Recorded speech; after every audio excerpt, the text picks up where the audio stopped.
వచ్చే శీతాకాల పార్లమెంటు సమావేశంలో బీసీ బిల్లు పెట్టేలా కేంద్రంపై ఒత్తిడి తీసుకొచ్చేలా పోరాటం చేయాలని అన్నారు బీసీ నేతలు. ఇందిరా పార్క్ వద్ద బీసీ కుల సంఘాల నాయకుల ఆధ్వర్యంలో ధర్నా చేశారు. ఈ నిరసనకు వివిధ పార్టీల నాయకులు హాజరై వారి మద్దతు ప్రకటించారు. 42% రిజర్వేషన్లు సాధించే వరకు పోరాటం చేస్తామని అన్నారు బీసీ నేతలు.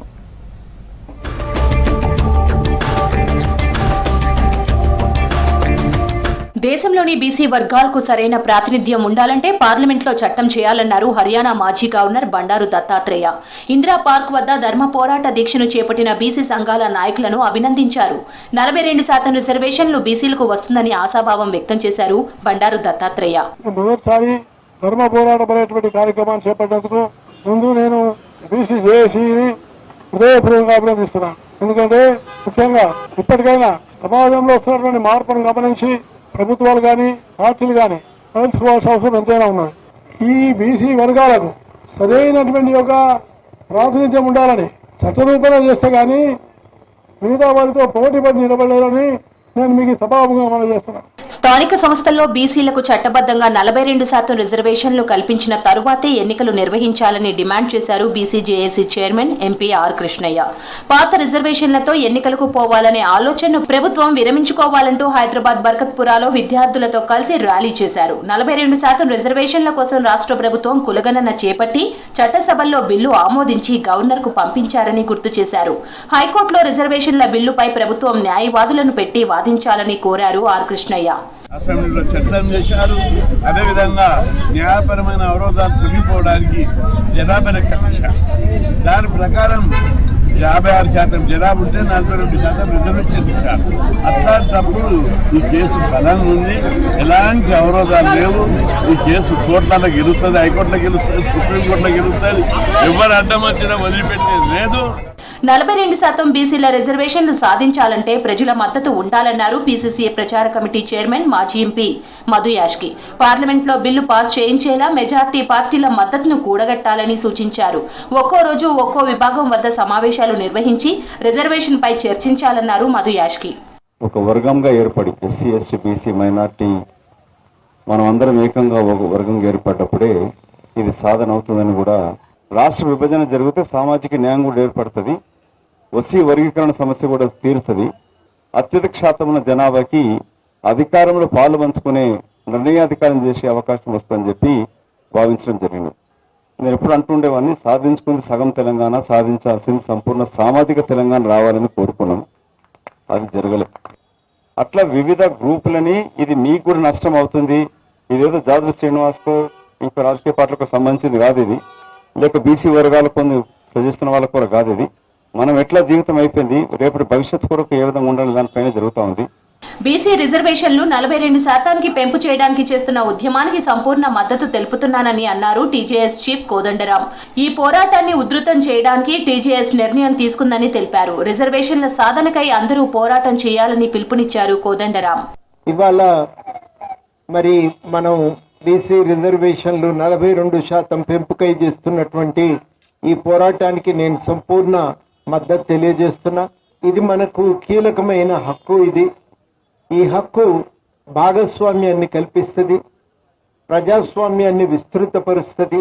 మళ్ళీ ఈ పోరాటం ముందుకు తీసుకువెళ్ళటానికి మా వంతు సంపూర్ణ సహకారం భాగస్వామ్యం ఉంటుందని హామీ ఇస్తూ ఈ నెల 26న ఢిల్లీలోని జంతర్ మంతర్లో బీసీలకు 42% రిజర్వేషన్ సాధన కోసం మాల మహానాడు తరపున ధర్నా చేస్తున్నామని తెలిపారు ఎమ్మెల్సీ అద్దంకి దయాకర్.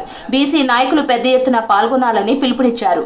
పార్లమెంటు సెషన్లో చలో ఢిల్లీ కార్యక్రమాలను చేయాలని బీసీ సంఘాలకు సూచించారు అద్దంకి దయాకర్. కోర్టులు కూడా ఒక నెల తర్వాత వచ్చేది వస్తుంది, తర్వాత కౌంటర్ కూడా 2 వారాల తర్వాత వచ్చేది. దాని తర్వాత హైకోర్టు ఏమిస్తుందాన్ని, హైకోర్టు నుంచి అప్పీల్కు ప్రభుత్వం పోతుంది సుప్రీంకోర్టు. ఒకవేళ వ్యతిరేకంగా వస్తే, లేదంటే అనుకూలంగా వస్తే వ్యతిరేకులు సుప్రీంకోర్టుకు పోతారు. ఎటొచ్చి మళ్ళీ ఇదంతా కూడా సుప్రీంకోర్టులో నడుస్తుంది. కానీ పార్లమెంట్లో చట్టం అనేది ప్రధానమైన అంశం.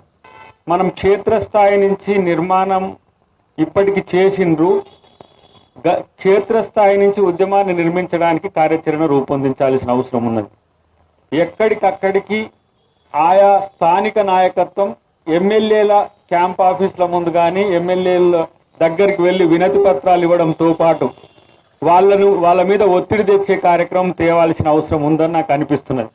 మొదటి దశలో ఏ విధంగా ముందుకు పోవాలనేది మీరు ఒక కార్యాచరణ తీసుకోవాలని నేను విజ్ఞప్తి చేస్తున్నా. పెద్ద ఎత్తున బీసీ సంఘాలు కూడా దేశవ్యాప్తంగా వాళ్ళు ఉద్యమించడానికి సిద్ధంగా ఉన్నారు కాబట్టి ఇది మొదటి విజయంగా సాధించుకొని రెండో విజయానికి మనం అందరం పోవడానికి మీ వెంట మేము ఉన్నామని చెప్పి తెలియజేస్తూ జై బీసీ. అన్ని పార్టీలు వ్యక్తులు బీసీలకు 42% రిజర్వేషన్ కు మద్దతు తెలిపారన్నారు బీసీ సంక్షేమ సంఘం అధ్యక్షులు జాజుల శ్రీనివాస్ గౌడ్. బీసీలకు రిజర్వేషన్ వచ్చిన తరువాతే స్థానిక సంస్థల ఎన్నికలకు వెళ్లాలని ప్రభుత్వాన్ని డిమాండ్ చేశారు. వచ్చే పార్లమెంటు సమావేశంలో బీసీ బిల్లు పెట్టేలా కేంద్రం మీద ఒత్తిడి తీసుకురావాలని కాంగ్రెస్ ను కోరారు జాజుల శ్రీనివాస్ గౌడ్. ఈరోజు ఈ ధర్మ పోరాట దీక్ష పల్లె నుంచి పట్నం వరకు ప్రతి గ్రామంలో, మండలంలో, జిల్లా కేంద్రాల్లో ఈ దీక్ష కొనసాగుతుంది. ఈ దీక్ష ఎవరికి వ్యతిరేకం కాదు. ఈ దీక్ష ఎవరి పీఠాలను కదిలించడానికి కాదు.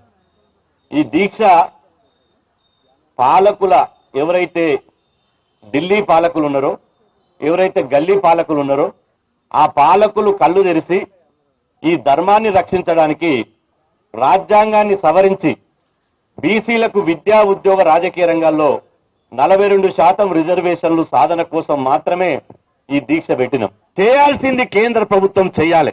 నరేంద్ర మోదీ బీసీ అయినప్పటికీ 11 సంవత్సరాలుగా నరేంద్ర మోదీ గారు చేసింది ఏంది అంటే బీసీలకు అల్లికి అల్లి, సున్నకు సున్నా.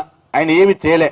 ఇవాళ మీరు కాంగ్రెస్ పార్టీ రాహుల్ గాంధీ గారు ఇవాళ దేశవ్యాప్తంగా కులగణన కావాలి, ఎవరి వాటా వాళ్ళకు దక్కాలి అని చెప్పి రాహుల్ గాంధీ గారు అంటున్నారు. కాబట్టి రాహుల్ గాంధీ గారిని తీసుకొని అలాగే అఖిల పక్షాన్ని తీసుకొని ఇవ్వాలి అని చెప్పి మేము డిమాండ్ చేస్తున్నాం. గౌరవ ప్రధానమంత్రి నరేంద్ర మోదీ గారు అపాయింట్మెంట్ ఇవ్వకపోతే, మీకు సమయం ఇవ్వకపోతే అక్కడనే ప్రధానమంత్రి ఇంటి ముందర వంట వార్పు పెట్టండి. రాష్ట్రపతి గారిని కూడా కలవండి. రాష్ట్రపతి గారు ఇవ్వకపోతే రాష్ట్రపతి భవన్ ముందర వంట వార్పు కార్యక్రమం పెట్టండి, లేదా అక్కడనే బైఠాయించండి. మీరు కొట్లాడితే బీసీ సమాజం మీ వెంట ఉంటది.